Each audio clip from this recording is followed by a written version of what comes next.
Boa tarde, bem-vindo a mais uma experiência aqui na Porta do Reino. Porta do Reino, você sabe, tem o propósito único de glorificar o nome do Senhor. E hoje eu tenho o prazer de receber aqui o pastor Paulo Kingflute, Aí, né? tá vendo? É isso mesmo, Saiu, pastor? tá, saiu, é isso mesmo. Acertei? Não ficou perfeito, mas tá bom, Passou perto, né? tranquilo. O pastor Paulo é pastor da Igreja Unção em Vida e também preside um projeto. Então eu vou passar a palavra para o pastor que vai se apresentar e em seguida nós vamos falar sobre um tema muito importante que é a chamada do pastor Paulo, Né? que a exerce há 15 anos, pastor. Boa tarde. Conforme ele já apresentou, eu faço parte da Igreja Unção em Vida e encabeço um projeto, presido uma casa de oração chamada MJ Hop, que é um lugar de adoração, intercessão, não se faz mais nada além disso ali. Nós não somos igreja, mas somos uma extensão da igreja, um lugar de apoio às igrejas, onde a gente quer levar e gerar trazer esses jovens a uma paixão pela intercessão e adoração. É ali que a gente está caminhando, Fernando. Incrível, pastor. Pastor Paulo, dentro desse propósito, desse empreendimento, desse projeto que o senhor tem, que o senhor lidera, que tipo de efeito o senhor tem percebido? Qual a diferença que essa experiência cristã tem gerado nas pessoas? Para Maringá ainda é um projeto tudo muito novo, sabe, Fernando? Uhum. Então, você lidar com a igreja de um modo geral, você tem que ter a sensibilidade de pisar em ovos, porque a primeira ideia e que pensamento de líderes é mais uma igreja. Uhum. Então, nós estamos com esse projeto aqui há 4 anos, né? Mas com um foco principal, que você já comentou sobre isso, que é tentar trabalhar a unidade da igreja, dos pastores. Então, ela foi estabelecida em Maringá, já indo para 4 anos, com um desses objetivos. É um dos pilares, trabalhar a unidade da igreja, dos pastores, tentando trazer a igreja, vamos dizer assim, para um tempo de relacionamento com Deus, de mais intimidade, mais profundo. Conforme eu sempre digo ali, o nosso foco principal ali é comer a Bíblia. Então, onde o que nós estamos comendo e aprendendo da Bíblia, a gente leva para o altar na adoração. Muito bem. E eu acredito ser um desafio juntar pastores de comunidades distintas, né, pastor Paulo? Geralmente são pessoas que estão acostumadas a ter iniciativas próprias, ideias próprias e estão acostumadas a eles conduzirem os seus projetos. Numa experiência como a que o senhor preside, há uma diferença. Eles estão fazendo parte de um corpo, de uma outra ideia, eles estão colaborando com um projeto que não é essencialmente deles, é bíblico, mas não é deles. Como é que é lidar com os pastores dentro dessa ideia, pastor? Rapaz, essa pergunta aí você me encosta na parede. Mas nessa pegada, Fernando, de mais de 15 anos, eu estou fazendo exatamente aquilo que Deus me chamou para fazer. Sim. Então, por isso que a gente está insistindo. Ótimo. Não é fácil, porque a primeira coisa é você trazer o pastor para caminhar junto, e quando você tem um projeto desse, você lida com a sensibilidade de pastores, projetos individuais, e o medo de muitas vezes que alguns têm de realmente isso se tornar uma igreja. Então, esse é o ponto-chave, onde a gente tem nesses 4 anos trabalhado para mostrar para a igreja de Maringá que nós não somos e não pretendemos ser igreja.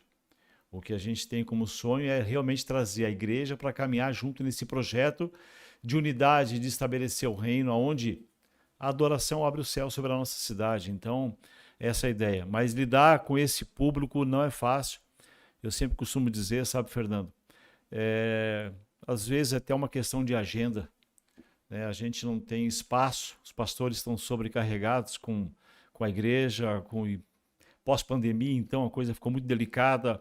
Então está todo mundo com pouca gente na igreja e sobrecarrega pastores e os poucos líderes que estão. Então eu costumo dizer que nem todos acabam tendo tempo para isso, disponibilidade para isso. Mas nós continuamos orando, crendo que isso vai acontecer e por isso nós estamos batendo nessa tecla, já tem mais de 15 anos. Perfeito, pastor. Eu particularmente acredito que esse projeto seja maravilhoso, porque é preciso cuidar de quem cuida, né, pastor? Nós estamos vivendo uma crise de burnout que é uma crise de profissionais que cuidam de outrem.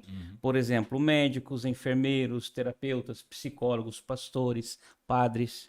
Essas pessoas estão se sentindo sobrecarregadas. E a síndrome de burnout é uma síndrome que acomete só pessoas que cuidam de outras. Verdade. Né? Então, quem cuida precisa ser cuidado. Muitas vezes nós olhamos para a figura do pastor como alguém autossuficiente, como alguém que sabe todas as coisas, um sacerdote impecável, um guru espiritual, qualquer coisa desse sentido. Mas o fato é que nós sabemos que um pastor ele é um ser humano, ele tem os seus medos, as suas demandas psicológicas, ele tem os seus limites, seu limite de tempo, o seu limite de experiência, seu limite intelectual, todos nós temos, né, pastor? Então, quando uma ideia, um projeto se propõe a cuidar de pastores que cuida das suas ovelhas, eu acredito, pastor Paulo, que o reino ganha muito com isso. O que o senhor tem a falar sobre essa ideia? Quando você toca no assunto da síndrome em si, a gente tem visto, é o que a gente comentou agora, essa questão de pandemia, você está vendo pastores muito machucados, em todas as áreas. Sim. Né? Ou em função da depressão, em função da solidão, pastores que fecharam suas igrejas. Então, quando a gente tenta trazer os pastores para caminharem junto, é para tentar amenizar esse problema, onde a gente acaba ajudando, caminhando com eles, trazendo para orar, ajudando aqueles que pedem, porque o nosso problema, eu não sei se o termo é esse, mas nós temos uma dificuldade, os pastores têm uma dificuldade de abrir seu coração. Então aí começa o problema. Eu me incluo nisso, se acha autossuficiente, eu conheço Bíblia e a gente se acha o cara. E quando a água bate no pescoço, nós não temos a facilidade de pedir socorro. E aí quando a coisa acontece, virou a síndrome de burnout e aí a coisa vai tomando um rumo bem delicado, muito triste. Então a gente tem visto nessa pegada de unidade, tem muito pastor machucado. Onde abala família, filhos, o ministério, e a gente fica tentando entender como fazer. O que a gente faz é o básico, convida sempre. Mas o que se falou agora há pouco é a falta de disposição, a falta de atitude, talvez agenda. Então eu não consigo caminhar com os pastores porque eu estou sobrecarregado. Então, mas eu creio que isso ainda vai mudar na cidade de Maringá, nós estamos orando por isso. Que bom. Crendo que esse filme vai mudar. É a nossa expectativa, por isso a gente está batendo nisso já tem muito tempo. Durante muito tempo, eu organizei uma conferência profética em Maringá, Profetiza Maringá. Então, com esse objetivo de trazer pastores, igrejas para caminharem um pouco mais perto uns dos outros. Eu sempre digo o seguinte, sabe, Fernando? Caminhar em unidade é caminhar na diversidade. Eu não concordo com você com muita coisa, mas se o meu foco é reino, se o meu foco é ganhar a cidade para Maringá, cara, eu vou tomar café com você. E a gente tem amigos e pastores que a gente não se vê todo dia. Nem toda semana, a gente se reúne toda semana para orar e nem sempre nós estamos juntos, mas a gente sabe do coração desses amigos. Então a gente sabe com quem a gente pode contar para realmente abraçar esse projeto, e porque tem muita gente com a mesma motivação, com o mesmo desejo, mas não consegue espaço na agenda para poder caminhar com a gente ou caminhar dentro desse projeto de unidade. Perfeito, pastor. Eu, quando citei a síndrome de burnout, eu citei profissionais que têm um ofício semelhante ao pastoral, que é cuidar de pessoas, mas nós devemos lembrar, pastor Paulo, que o pastor, ele traz com ele um encargo superior. Né? Um psicólogo tem um trabalho maravilhoso, no entanto, ele cuida da mente. O médico cuida do corpo, o enfermeiro, são coisas fundamentais para o bem-estar de todas as pessoas. Mas um pastor, ele tem uma dimensão superior, que é a dimensão espiritual. Nós estamos lidando com coisas espirituais, sobretudo. Né? A ideia da fé, o ingresso na fé é uma proposta transcendental, metafísica. Ela excede o plano físico, cultural e histórico. Então, um pastor, quando ele cuida de alguém, ele não representa só os seus elementos humanos de quem ele está cuidando, ele representa o elemento espiritual. É uma coisa que tem a ver com o céu, com o inferno, com anjos e demônios, na sua essência, né, pastor Paulo? Então, esse é mais um motivo de muitos pastores estarem sobrecarregados, porque eu, particularmente, Acredito que um pastor que seja bíblico eficaz, ele tem que seguir uma agenda, ele tem que se alimentar da oração, da leitura da palavra, da introspecção. Ele precisa ser muito inteligente na sua agenda para conduzir o seu rebanho. Porque, de fato, para quem é cristão, para quem tem alguma experiência com vida de fé, sabe que nós vivemos uma guerra espiritual. E essa é, né, no sentido mais amplo, a missão de um pastor, representar Deus para essa comunidade, pastor. Ser o porta-voz do Senhor, o mentor, o orientador, o consolador, como Cristo foi. A ideia de um pastor é que ele imite Cristo, né, para a população. Então, eu acredito particularmente que entre todos os profissionais que cuidam de outras pessoas, os pastores são os que mais deveriam se preocuparem em ter uma agenda assim, em ter uma experiência como essa que o projeto do Senhor oferece. A gente tem, o que você comentou é uma realidade, a gente tenta ajudar, mas não é fácil, porque é o peso da responsabilidade de estar à frente de uma igreja. Eu tenho vidas que eu preciso pastorear. Sim. É o que você colocou, então, a gente se cobra muito por isso. Primeiro porque eu tenho que trazer um conhecimento, o meu relacionamento com Deus precisa ser intenso. Eu preciso tirar tempo para orar, eu preciso tirar tempo de comunhão com Deus, eu preciso tirar tempo para comer as escrituras, para ler, para aprender. E aí você tem toda essa questão de igreja que você precisa se envolver com membros, com famílias, onde tem muito pastor que acaba sendo um psicólogo. Então as funções dele, ele é administrador, ele é contador, ele é psicólogo, ele é gestor, ele é tudo. Tem pastores que faz tudo. Né? Eu costumo dizer, ele é o homem dos 7 instrumentos, né? Então, assobia, chupa cana, toca, faz tudo. Então, existem pastores que a gente fica olhando isso.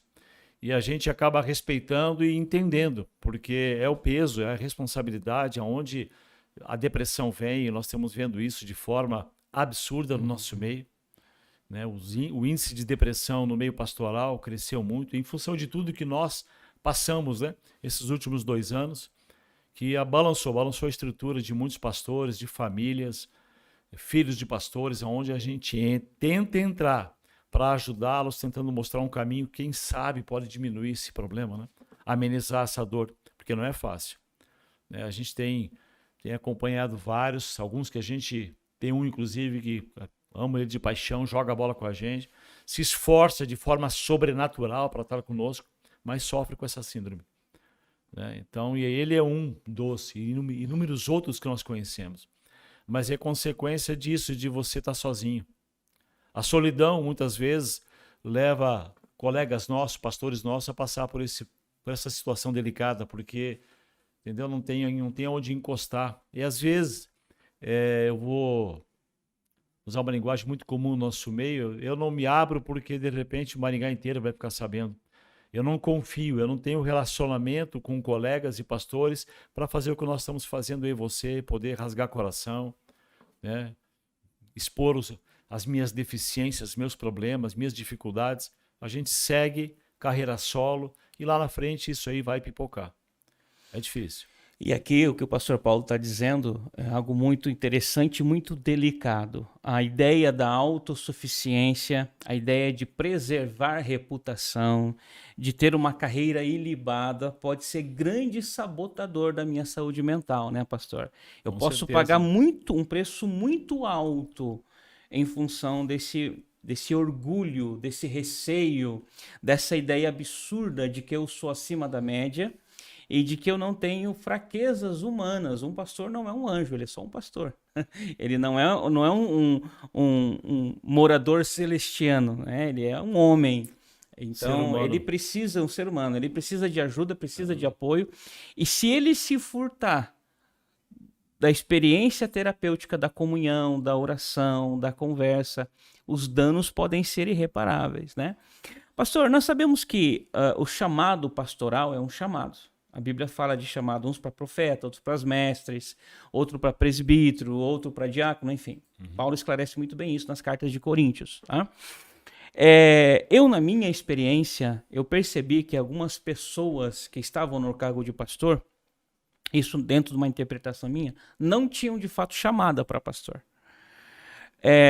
Acontece muito, pastor, isso é raro, acontece às vezes, de dentro do projeto alguém perceber que a chamada dele não é exatamente pastoral, que ele foi chamado sim para servir o reino, ajudar pessoas, mas não exatamente como pastor, ou isso é uma coisa que nunca aconteceu? Não, isso é comum acontecer. É que às vezes acontece de forma assim, sem se perceber. Você caminha numa igreja e amanhã essa igreja passa a trabalhar com grupos familiares, células, enfim, o nome, né, de reuniões em casa, e sem você perceber, às vezes, você acaba tendo vidas na tua casa. Você já é um pastor, você não é reconhecido como pastor, mas você já está exercendo funções pastorais, né, com aquele grupo que a igreja confiou para você no meio de semana. Então acontece muitas vezes que a gente acaba se perdendo no meio do caminho, eu acabo gostando daquela pegada e sem você perceber, o grupo vai crescendo e aí alguém decide nomear você pastor, ungir você pastor, acha que enxergou. Então tem muita gente que no meio do caminho realmente acaba se decepcionando, se frustrando, porque entendeu, isso não tem nada a ver comigo, né? Mas na sua grande maioria que a gente conhece, a gente vê pessoas que acabaram entendendo que é isso e buscam entender, buscam crescer, buscam estudar, e cursos, teologia, mas um dia cai a ficha. Mas no nosso contexto tem muita gente, né, que acaba, hoje mesmo eu conversava com um dos pastores, Londrina, um dos colegas de Londrina, não, estou parando, chega, essa praia não é minha, isso não é para mim. Ele percebeu por ele mesmo que não era a chamada dele. Então isso tem acontecido. Eu louvo a Deus porque ele teve os olhos abertos, né? Entendeu? Não machucou uma denominação ou não machucou pessoas, né? Porque a gente vê isso, é muito delicado. Então, a partir do momento que você começou, que você tem uma igreja, você já tem pessoas debaixo das suas asas. Então, são pessoas, são vidas. Então, eu louvo a Deus quando alguém como esse resolveu, caiu a ficha, não, isso não é para mim, não. Essa praia não é para mim, eu vou seguir meu caminho. Então, você ameniza um problema que poderia acontecer lá na frente. Acho isso que esse tema que nós estamos discursando aqui muito, muito importante para a saúde da igreja evangélica brasileira, pastor. De modo geral. Aristóteles diz assim: onde as necessidades do mundo e a sua vocação se encontram, aí está o seu destino. Acho maravilhosa essa frase de Aristóteles. E parece que as pessoas entendem que há um status ou uma dignidade maior no cargo pastoral. E claro que todo pastor é digno de respeito, desde que seja escolhido por Deus. E é um perigo nessa interpretação, né, pastor? Com certeza. Porque às vezes eu estou deslumbrado com Deus, isso é maravilhoso. Às vezes eu estou deslumbrado com experiências espirituais, eu estou deslumbrado com o reino. Isso acontece no neófito, é muito comum, nós percebemos esse impacto que o evangelho causa, porque o evangelho causa impacto e é para causar mesmo. Com certeza. Né? E dentro desse impacto, dentro desse deslumbramento, eu sou tomado por uma ansiedade de me tornar pastor. Eu sei que nas igrejas históricas, milenares, eles têm muitos critérios para eleger um pastor. Né? Isso talvez não aconteça nas igrejas menores, com menos tempo de existência histórico. E aí, às vezes, pode ser que haja, de fato, uma não consistência nesse chamado pastoral. E aí isso gera sofrimento, né, pastor Paulo? Porque uma pessoa que está num lugar que ela não foi chamada por Deus para estar, ela vai sofrer. Com certeza. Ela vai sofrer.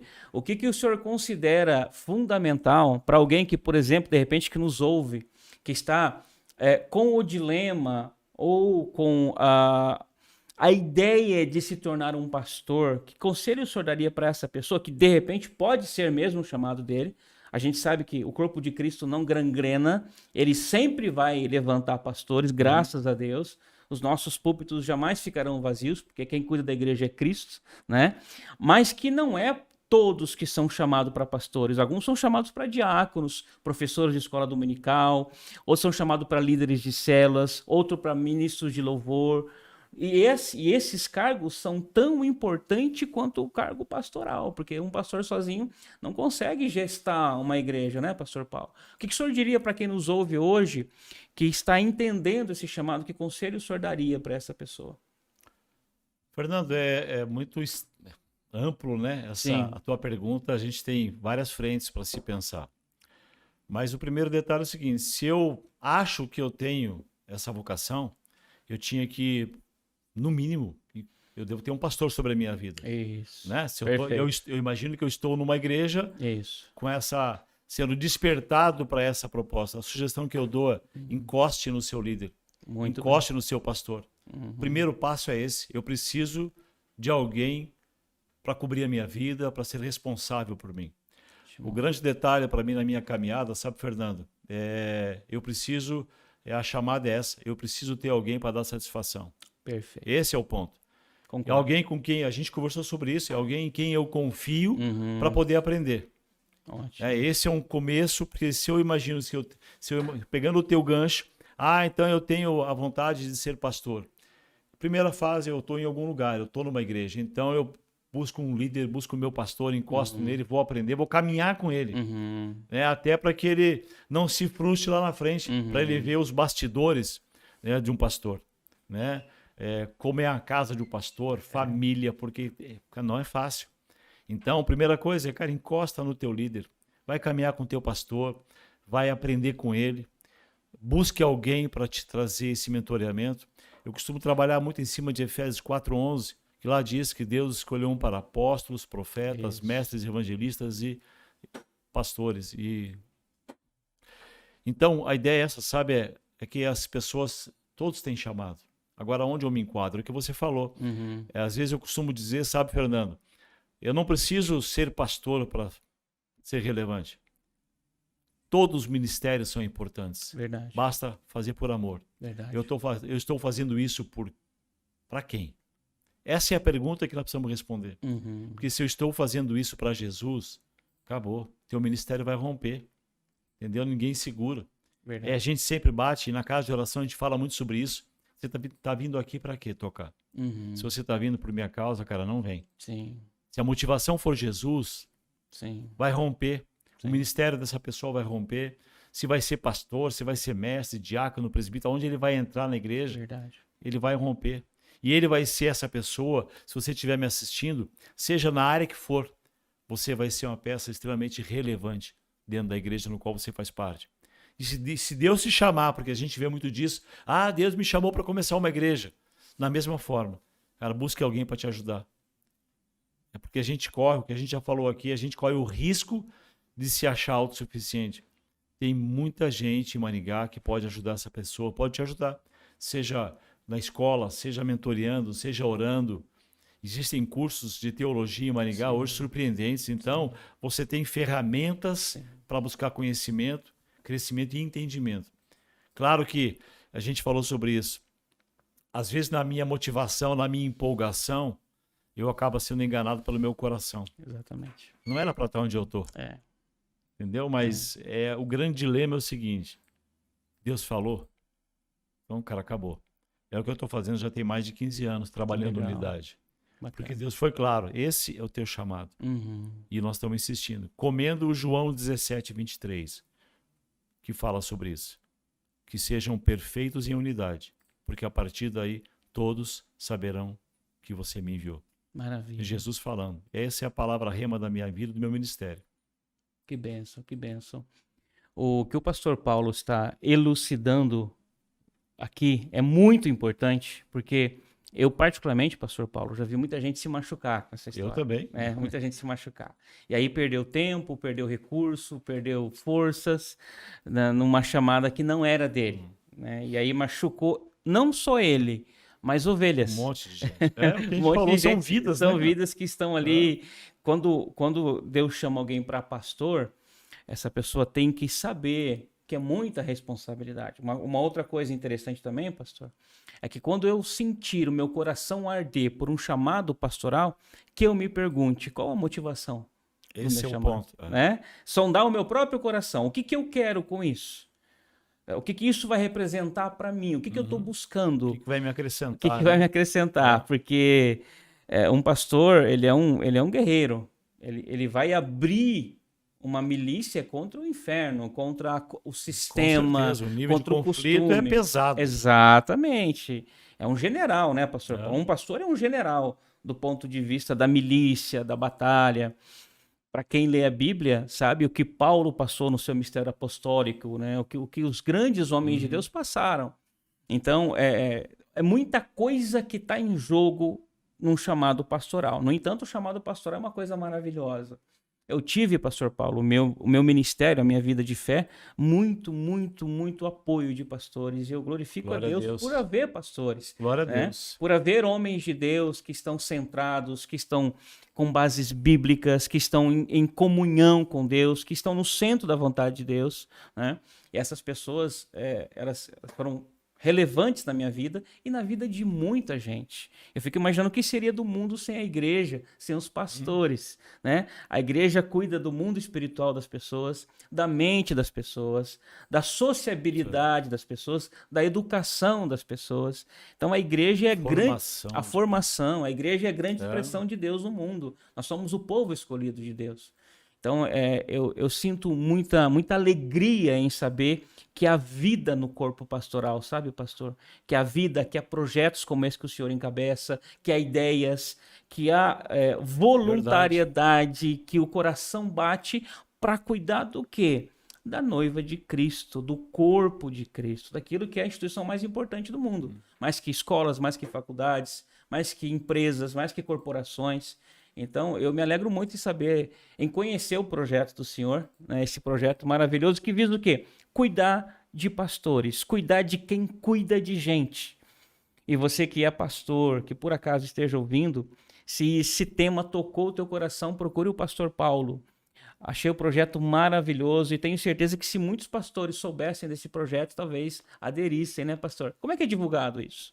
A gente, porque é um projeto, a Casa de Oração, ela vive de ofertas, né? Nós não somos igreja. Então, a gente depende do boca a boca, da divulgação de igrejas, de parceiros. É um processo lento que vai tomando corpo. Que bacana. Né? Mas é algo que ainda pouca gente conhece.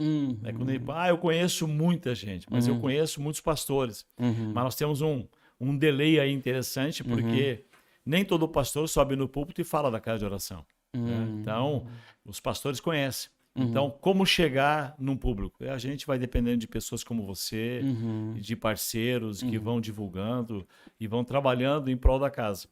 A gente tem, graças a Deus, em Maringá, uma ordem de pastores extremamente séria, né? Open, que faz um trabalho muito interessante e a gente caminha com eles e tenta ser parceiro, ajudar como dentro das nossas realidades e possibilidades, a gente tenta ajudá-los, né? Apesar que eles já têm uma estrutura assim muito top, são muitos pastores são filiados e a gente faz parte também da ordem dos pastores. Ótimo. Porque não tem como, que a gente falou agora há pouco, a gente tem que estar inserido no corpo. Né? Se eu caminhar sozinho, eu corro o risco de me machucar. Então a gente vê isso. E nós ali como MGA Hop, a gente veio com essa proposta de tentar trazer esse povo para caminhar um pouco mais perto um do outro, o que não é fácil. Mas como a gente crê no impossível, né, estamos insistindo. A gente caminha com o pessoal de Kansas, o projeto inicial é de Kansas, tá? Lá eles estão há 21 anos abertos, lá não fecha nunca, é 24/7. Olha. É o sonho para nós aqui. Sim. Entendeu? Você chegar a qualquer hora do dia, eu vou lá, a casa está aberta, eu vou lá ter um tempo com Deus. Que legal. Esse é o nosso objetivo. Que legal. E a gente está vendo que Deus tem trazido, sabe, novas igrejas, parceiros, jovens, que lá é uma pegada muito interessante para os jovens. Quantas pessoas estão inseridas nesse projeto hoje, pastor? Hoje nós temos 10 igrejas, em torno de 8, 10 igrejas envolvidas, comprometidas com a igreja. Aí nós temos um corpo de liderança, hoje em torno de 15 jovens que puxam esse vagão, né? Vamos dizer assim, né? São 3 pastores que estão à frente, eu, o pastor Carlos e Edmilson, mas que a gente procura jogar essa batata quente na mão dos jovens, porque é um projeto para eles, né? Sim. Então a gente, quando conheceu o modelo em Kansas, aquilo nos chamou a atenção. Cara, é muito jovem, né? E a gente quis entender, cara, como é que esses caras conseguem caminhar com tanto jovem? Aí nós começamos a buscar, orar. Nós estamos em 2010, nós fomos conhecer o projeto. Em 2014, nós começamos a orar pelo projeto para Maringá, porque é algo que sempre nos chamou a atenção, sabe, Fernando? Uhum. São os jovens. Se a gente não investir nos nossos jovens, a coisa fica mais estreita. Uhum. E eu olhava para esse projeto em Kansas e uma multidão de jovens envolvidos. Aí nós vamos entender por quê. Bíblia. Então você começa a trazer os jovens para comer a Bíblia e o que eles estão comendo na Bíblia eles levam para o palco. Eles vão adorar a Bíblia. Que beleza. Eles vão cantar a palavra de Deus. Que bom. E aí você começou, uau, tá aqui. Então a gente começou esse projeto em Maringá com essa intenção de tentar abrir a cabeça dessa geração que está vindo para conhecer Jesus.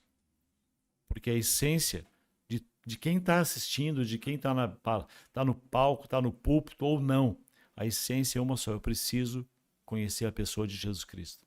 Que maravilha. Aí não tem para ninguém. Que maravilha. Eu estou encantado com a ideia, pastor. Parabéns. Deus abençoe esse projeto. Amém. E que almas pastorais possam aderir, possam se achegar. Vou divulgar esse projeto. E eu sei que isso é fundamental para o corpo pastoral. Fundamental mesmo. As Com pessoas, certeza. os pastores, eles estão precisando de ajuda. Nós tivemos alguns suicídios pastoral, né, pastor Paulo? E não para. E não para, né? Continua. Continua. Para a gente perceber a seriedade desse tema, desse assunto. Então, pastor Paulo, muito obrigado por ter vindo aqui. Obrigado a você, Fernando. É uma honra estar com vocês aqui. Deus abençoe muito esse projeto, essa ideia. Amém. E eu sei que eu, como consultor de empresa, pastor, quando eu vou analisar uma equipe, a primeira força que eu analiso é a força da liderança. Se as forças da liderança estiverem desequilibradas, eu sei que a equipe vai estar absolutamente desequilibrada. Não, um líder fraco não forma uma equipe forte. Com certeza. Então, quando eu fortaleço o líder, quando eu empodero, quando eu qualifico, quando eu mentorizo, quando eu amadureço o líder, a equipe responde em alto nível. Então, é por isso também que eu sei da inteligência desse projeto, de como ele é eficaz, de como ele é bíblico, de como ele é verdadeiro. Né? Então, fiquei muito feliz de conhecer o senhor mais pessoalmente hoje. Né? Nós tínhamos nos visto algumas vezes lá no futebol. E de conhecer esse projeto, pastor. Eu vou orar para que o senhor abençoe esse projeto e que muitas almas pastorais conheçam, adiram e façam esse projeto se expandir. Porque, independente, como o senhor falou, de ideias, conceitos bíblicos, ideais teológicos, quer seja reformado, não reformado, calvinista, não tem problema. Independente disso. Todo mundo precisa de ajuda. Né? É um lugar que a gente está aprendendo nesses 4 anos. Né? Então, você passa lá no muro, está lá, Casa de Oração. Então, é um lugar que está aberto para todos. Olha só. O espírita, umbandista, muçulmano, homossexual, entendeu? Quarta mesmo, que nós ficamos abertos toda quarta e sexta à noite, né? São os turnos. Estamos no começo, né? Quarta mesmo, apareceu um jovem lá pedindo oração, dependente químico. Então, a gente viu que para aquilo que nós estamos aqui, ela está começando a acontecer. Engraçado que o senhor disse que não é igreja, mas isso é igreja. Porque isso a gente faz. E a ideia é usar esse canal, Fernando, para trazer esse povo de volta para a igreja. Claro. Então, a ideia da casa de oração é para você tirar esse estereotipo, essa imagem de igreja, esse peso. Entendo. Então, tem muita gente hoje fora da igreja, Fernando. É verdade. Então, a ideia é, quem sabe ele olha para esse lugar, Sim. ali é eu e Deus, acabou. Sim. Vou chapar na presença dele, deixa a coisa rodar. Mas bonito. quem sabe ali esse seja um caminho de volta para essas pessoas, para Jesus. Eu tenho certeza disso, Eu creio pastor. também. Eu converso com muitos desigrejados, né? Desigrejado é uma pessoa que teve uma experiência com a fé e a abandonou por algum motivo. Por algum motivo. Né? E, de fato, há muitas reclamações do sistema, da burocracia, tem. A gente sabe, da má gestão. Então, um projeto como esse pode resgatar essas pessoas que interessam absolutamente para Cristo. Com certeza. Então, além de ser um projeto para pastores, não deixa de ser um projeto evangelístico, né, pastor Paulo? Não, mas a ideia é essa. Né? A ideia, um dos focos é trabalhar justamente esse povo que está fora. É aquilo que você conhece Bíblia. Nós estamos orando por ceifeiros, porque a proposta daquele lugar é bem relevante e sempre que eu falei para você, nós vamos fazer um foco nessas pessoas. A ideia é trazer de volta e, quem sabe, você direcionar para essa, para aquela, que bairro você mora, busca uma igreja, entendeu? Então, precisamos de pessoas, ceifeiros, porque a casa, para rodar 24/7, você precisa de 500 pessoas comprometidas com a casa. 500 pessoas. 500 comprometidas. Não é pouca coisa. Você sentiu, então? A gente está muito tranquilo, porque o projeto não é meu, é do Senhor. Verdade. Então eu sei que no tempo certo as coisas vão acontecer. Amém. Amém. Obrigado, pastor Paulo, pela visita. Foi uma honra recebê-lo aqui, divulgar esse projeto. E você que nos ouviu, divulga esse projeto. Se você é pastor, procure o pastor Paulo. Se você é um ouvinte, né, que teve alguma experiência com a fé e abandonou, as portas do reino estão abertas para você. Não importa o que falaram para você. As portas de Jesus e o reino estão abertas para você. Ele morreu na cruz para nos salvar. Verdade. Deus abençoe Amém. você. Tenha um excelente dia. Deus abençoe o pastor Paulo. Obrigado, Fernando. Deus abençoe. Uma honra estar com vocês.